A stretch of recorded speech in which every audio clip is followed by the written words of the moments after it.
नमस्कार आप सभी को। नालंदा द नॉलेज हब के इस प्लेटफॉर्म में मैं ऋषभ पांडे आप सभी का स्वागत करता हूं।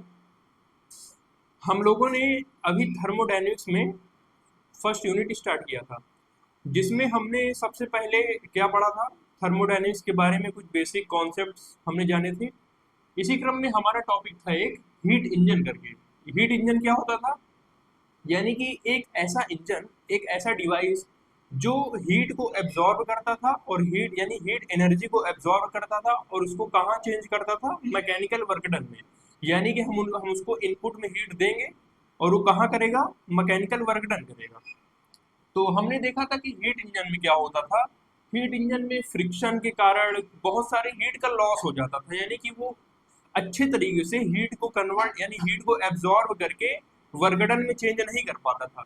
तो इसी समस्या को देखते हुए कार्नोट जो साइंटिस्ट थे, उन्होंने एक अपने इंजन का एक थ्योरेटिकल कॉन्सेप्ट दिया। एक मतलब आइडियल केस माना। उन्होंने कहा कि अगर टेम्परेचर T1 से T2 के बीच में, T1 यानी कि हाई टेम्परेचर से T2 लो टेम्परेचर, इनके बीच में हीट इंजन वर्क करता है।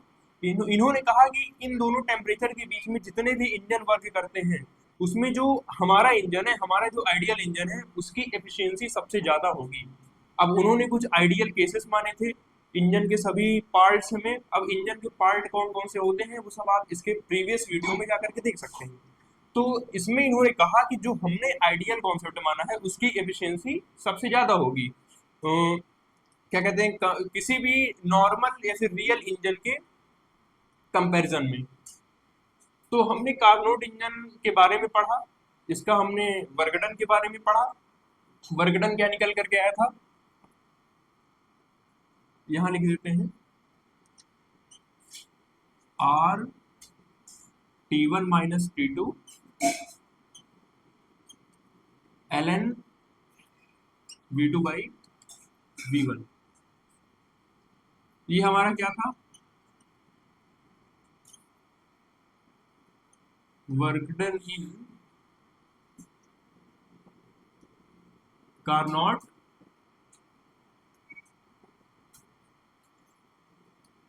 Reversible engine. ठीक है, हमने इतनी चीजें पढ़ ली थी। अब हमें क्या जानना है कि एफिशिएंसी क्या होती है। हमारा टॉपिक क्या है,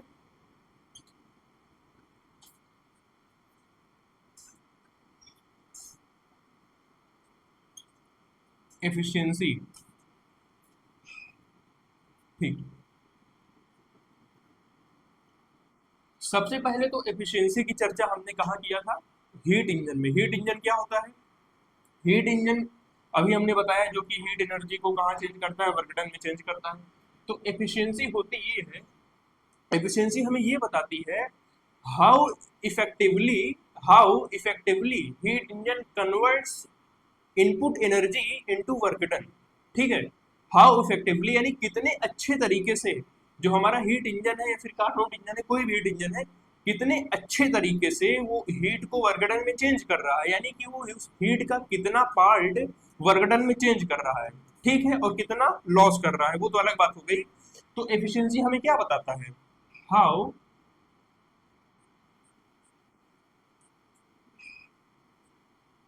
efficiency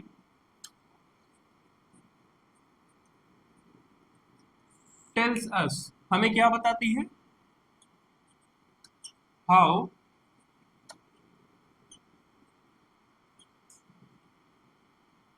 effectively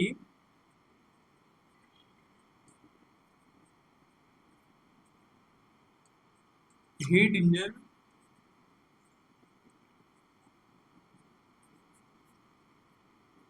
converts heat into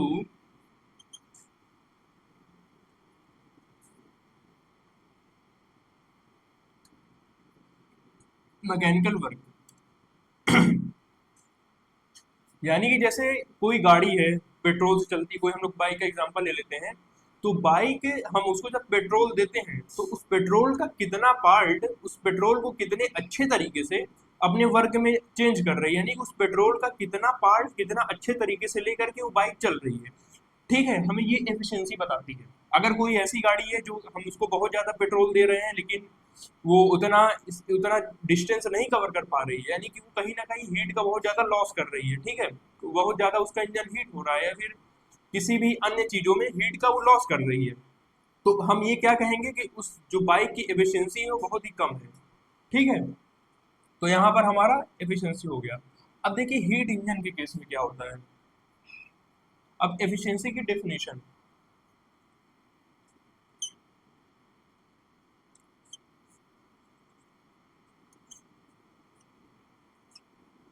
efficiency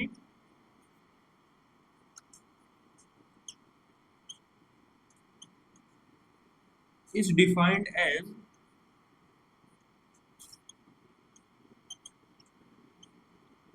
the ratio of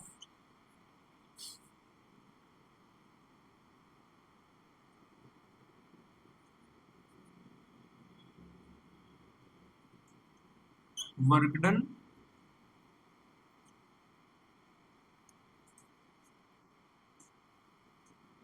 by the heat engine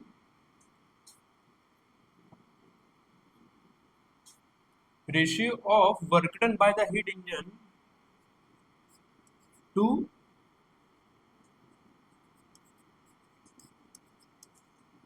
heat absorbed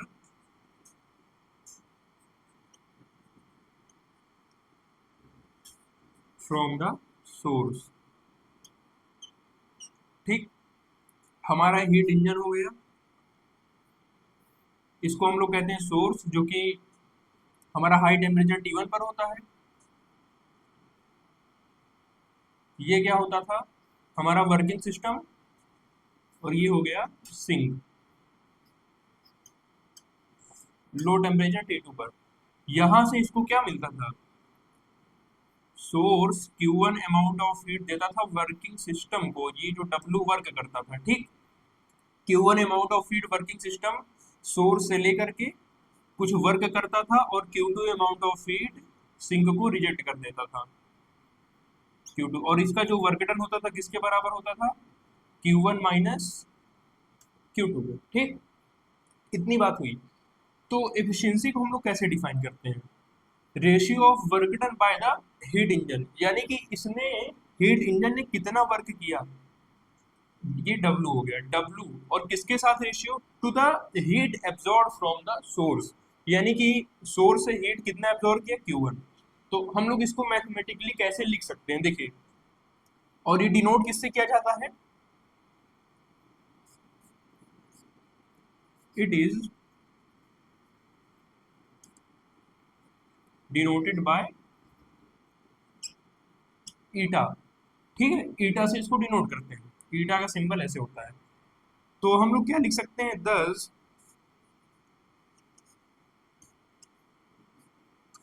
eta is equals to, ठीक, क्या हो जाएगा हमारा रेशियो ऑफ वर्क डन हो गया हमारा W अपॉन, और heat reject to the sink, ठीक है, sorry, heat absorb from the source, W by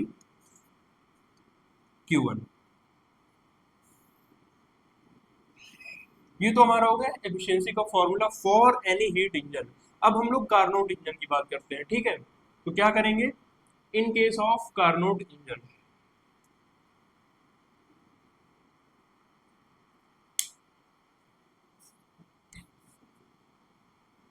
इसको आप लोग नोट कर लीजिएगा। हम लोग कार्नोट इंजन के केस में एफिशिएंसी का डेरिवेशन करने चल रहे हैं।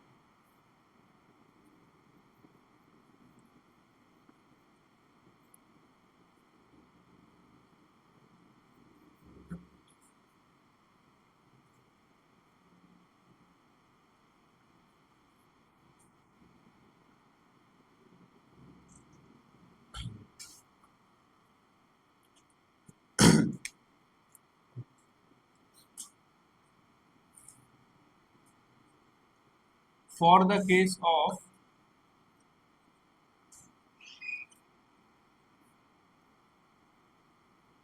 Carnot heat engine,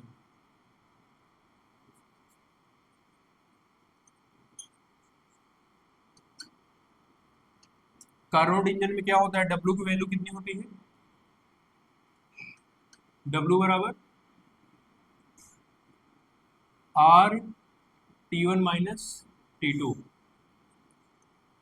ln V2 by V1। अब V2 और V1 क्या है?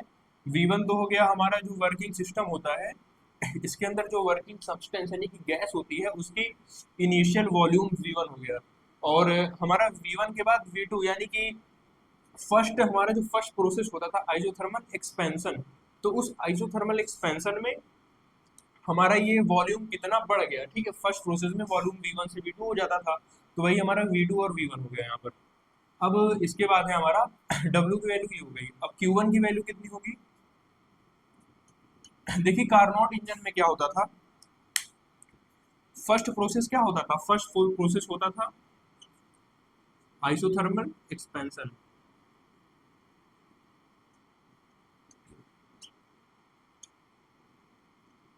आइसोथर्मल एक्सपेंशन, इसमें हम लोग क्या करते थे? सोर्स हो गया, सोर्स में क्या होता था? तीन तरफ से इंसुलेटेड वॉल होती है, ये हाई टेम्परेचर T1 पर वर्क करता है, यही सोर्स है। ठीक है, इसको हमने बस यहाँ पर उल्टा दिखा दिया है। तीन तरफ से इसमें इंसुलेटेड वॉल होती है, यहाँ पर कंडक्टिंग वॉल होती है, यानी यहाँ से हीट का ट्रांसफर हो सकता है। आइसोथर्मल एक्सपेंशन यानी फर्स्ट प्रोसेस में क्या किया जाता है? इस वर्किंग सब्सटेंस को सोर्स से अटैच कर दिया जाता है। तो वर्किंग सब्सटेंस हमारा कैसा हो जाएगा? कुछ इस तरह।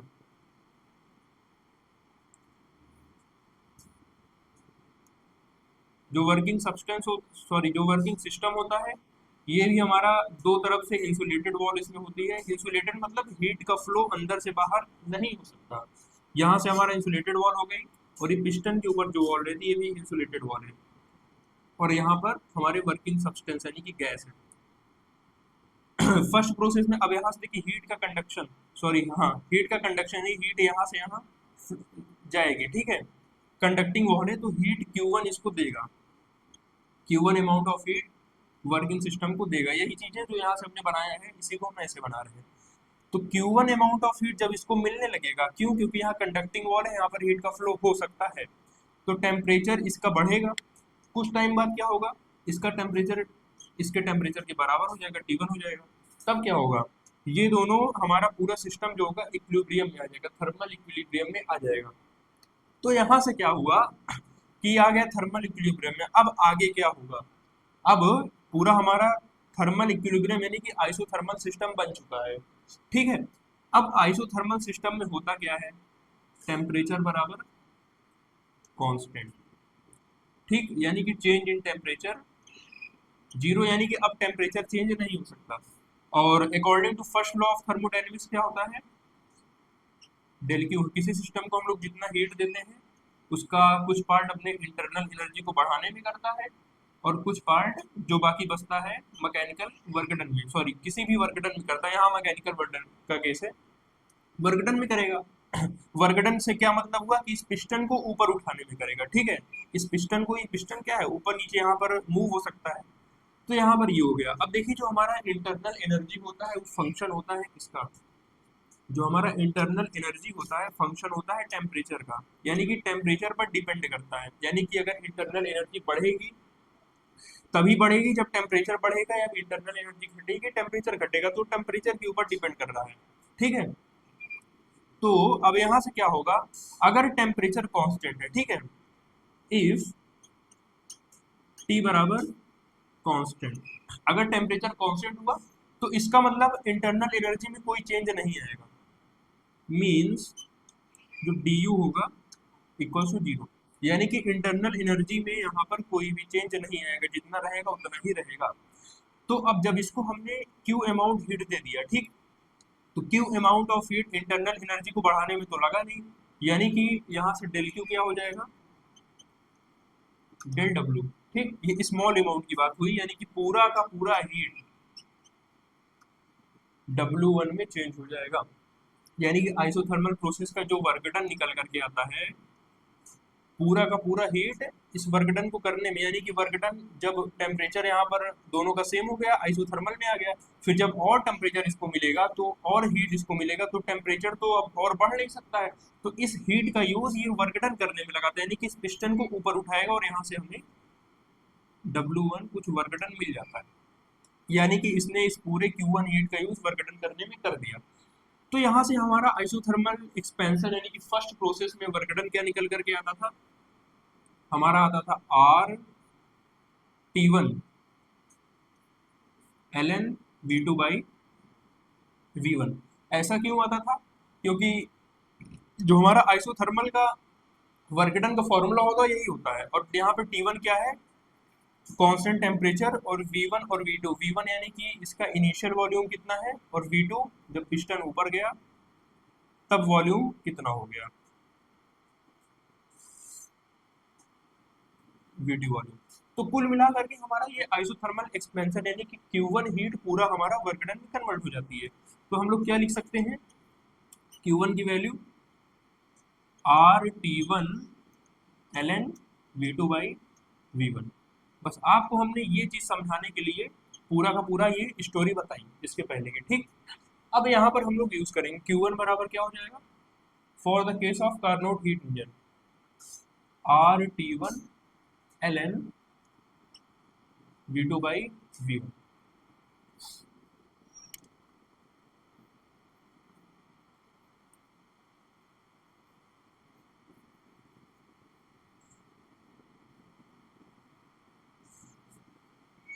एफिशिएंसी का formula W by Q1।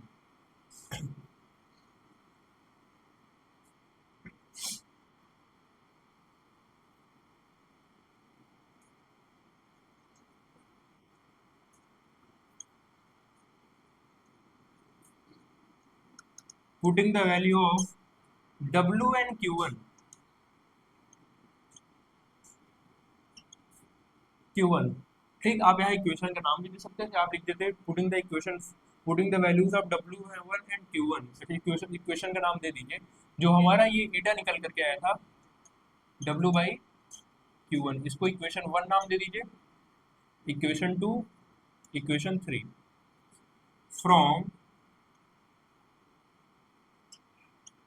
Equation 2 and 3 into 1। तो हमारा एफिशिएंसी ऑफ कार्नोट इंजन क्या है, W की value RT2 minus T1 ln V2 by V1 upon Q1 की वैल्यू कितनी आई, RT1 ln V2 by V1। इसको थोड़ा सा आगे सॉल्व करते हैं, हो जाएगा RT2 minus RT2 ln V2 by V1, और यहाँ से आ जाएगा minus RT1 ln V2 by V1 upon में क्या आ जाएगा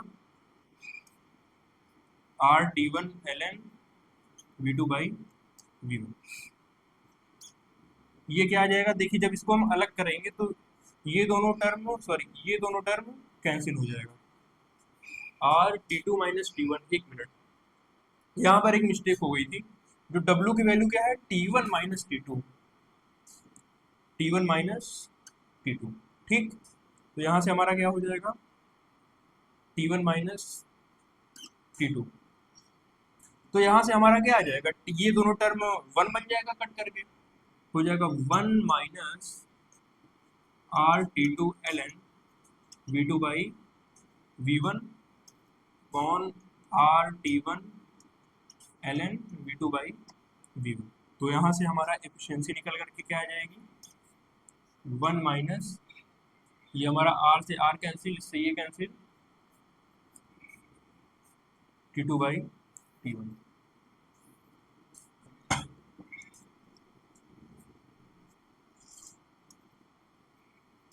which is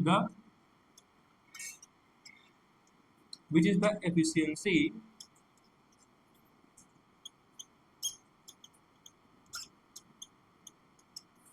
Carnot heat engine।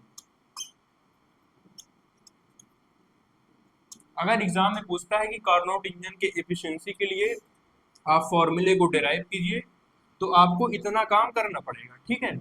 जो हमने शुरू से बताया, आपको इतना काम करना पड़ेगा, पहले एफिशिएंसी की डेफिनेशन देनी होगी, एफिशिएंसी क्या होता है, फिर कार्नोट इंजन के केस में हमें W क्या होता है, Q1 क्या होता है, इसमें वैल्यू रखेंगे इस फॉर्मूले में, यहाँ से आपका 1 माइनस T2/T1 आकर के निकल जाएगा। यहाँ से हमें रिजल्ट क्या मिलता है, दस वी कैन से डेट, दस हम यहाँ से क्या कह सकते हैं,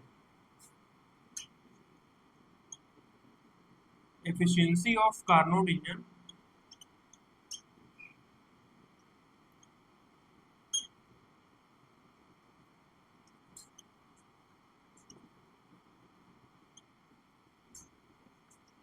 depends on temperature of source and sink.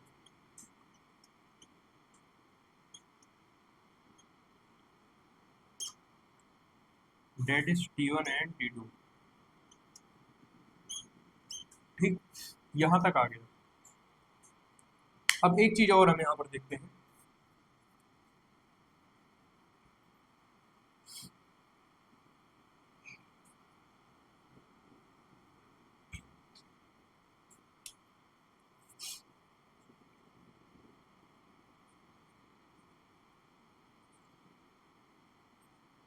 For any engine efficiency कितना होता है,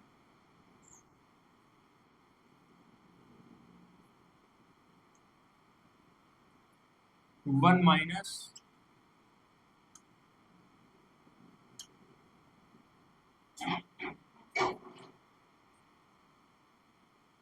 Q2/Q1, ये हमारा एफिशिएंसी निकल करके आता है। और for Carnot engine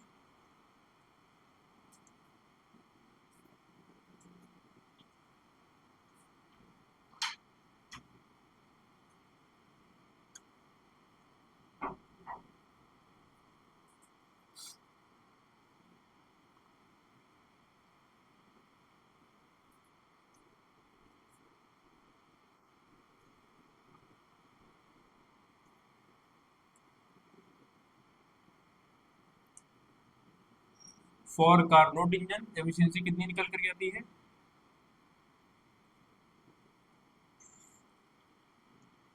1 minus T2/T1। तो from equation 1 and 2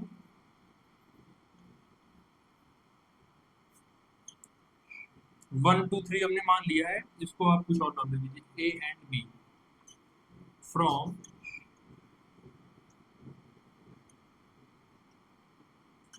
A and B, 1 minus Q1/Q2 equals to 1 minus T1/T2।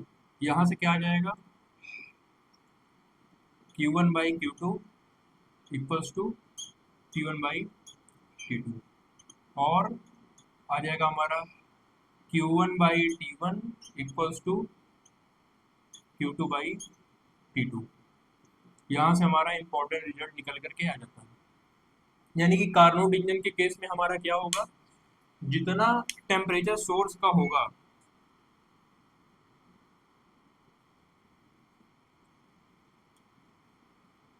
Q1 हो गया, और इसको क्या होता है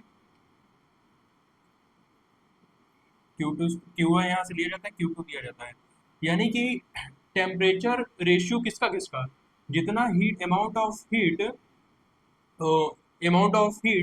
रिसीव्ड फ्रॉम सोर्स, जो हमारा Q1 है, इसका रेशियो, और क्या कहते हैं टेम्परेचर ऑफ सोर्स, इन दोनों का रेशियो किसके बराबर होगा, heat reject to the sink, Q2 का रेशियो और टेम्परेचर ऑफ सिंक, यानी कि Q1/T1 बराबर Q2/T2। ये आपको न्यूमेरिकल सॉल्व करने में भी यहाँ पर काम आएगा। तो कुल मिलाकर के हमारा कार्नोट इंजन की इतनी बातें हुई। ठीक, ये हमारा आ गया। तो ठीक है, आज की वीडियो में हम लोग को इतनी बातें जाननी थी, यहाँ तक आपका है, आपको इतना काम करना है। तो हम लोग मिलते हैं एक और ऐसे वीडियो में, तब तक के लिए धन्यवाद। वीडियो अच्छा लगा हो तो लाइक, सब्सक्राइब एंड शेयर कीजिएगा। अब हम लोग पढ़ेंगे अगले वीडियो में कुछ न्यूमेरिकल्स, जो कि एग्जाम के दृष्टि से और कार्नोट इंजन को समझने में इम्पोर्टेंट है। ठीक है, तो मिलते हैं अगली वीडियो में, तब तक के लिए धन्यवाद।